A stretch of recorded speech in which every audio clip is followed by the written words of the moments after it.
ಮತ್ತು ಮೋಹನ್ ಅಂತ sir ನೆಲಬೇಳಿಂದ sir ರಾತ್ರಿ ಆನೆ ಬಂದು ನಮಗೆ ತುಂಬ ಜೋಳ ಎಲ್ಲ ತಿಂದೋಗಿದೆ ಸರ್. ಇಲ್ಲಿ ಮೊನ್ನೆ ತಾನೇ ಅಲ್ಲಿ ಆನೆ ಸತ್ತಿದೆ. ಆನೆ ಸತ್ತಿದ ಜಾಗದಿಂದ 100 ಮೀಟರ್ ದೂರ ಬಂದು ತುಂಬ ಗದ್ದೆ ಜೋಳ ಹಾಕಿದ್ವಿ. ಫುಲ್ ತುಂಬ ಹಾನಿ ಮಾಡಿದೆ.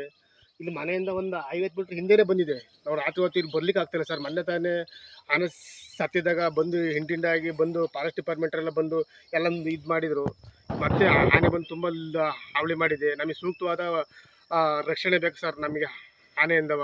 ಈ ಬೇಲೂರು ಭಾಗದಲ್ಲಿ ಹಂಗೆ ಆನೆ ಹಿಡಿದು ಎಲ್ಲ ಇದು ಮಾಡ್ತಿದ್ರು. ಸಕಲೇಶ್ಪುರ ಭಾಗದಲ್ಲೆಲ್ಲ ಆನೆ ಯಾವ ಥರ ಹಿಡಿತಿದ್ರು ಆ ಥರ ಆನೆ ಹಿಡಿಬೇಕು. ನಮಗೆ ಸೂಕ್ತವಾದ ಪರಿಹಾರ ಬೇಕು. ಸೂಕ್ತವಾದ ನಮಗೆ ಆನೆಯಿಂದ ನಮಗೆ ರಕ್ಷಣೆ ಬೇಕು ಸರ್.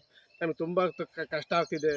ಮೊನ್ನೆ ತರ ಹೋದ ವಾರ ಹಿಂದೆ ನಮಗೆ ಇಲ್ಲೊಂದು ಆನೆ ಸತ್ತೋಯ್ತು ಅಂತ ಅಂದರೆ ನಮ್ಮ ರೈತರ ಮೇಲೆ ಬಂದು ಎಲ್ಲ ಕ್ರಮ ಇದು ತಗೊಳ್ತಾರೆ.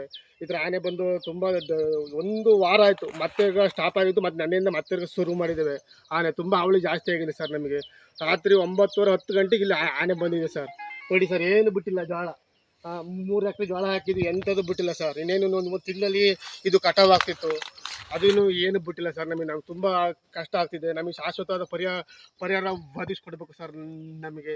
ಮತ್ತು ನಮಗೆ ರೈಲ್ವೆ ಕಂಬಿ ಹಾಕಿ ಶಾಶ್ವತ ಪರಿಹಾರ ಒದಗಿಸ್ಕೊಡ್ಬೇಕು. ಮತ್ತು ನೈಟ್ ಅದು ಸಹ ನಮಗೆ ಕರೆಂಟ್ ಕೊಡ್ತಾಯಿಲ್ಲ. ಮತ್ತು ನಮಗಿಲ್ಲ ಬಂದು ಹೋಗ್ಲಿಕ್ಕೂ ಸಹ ಕಷ್ಟ ಆಗ್ತಿದೆ.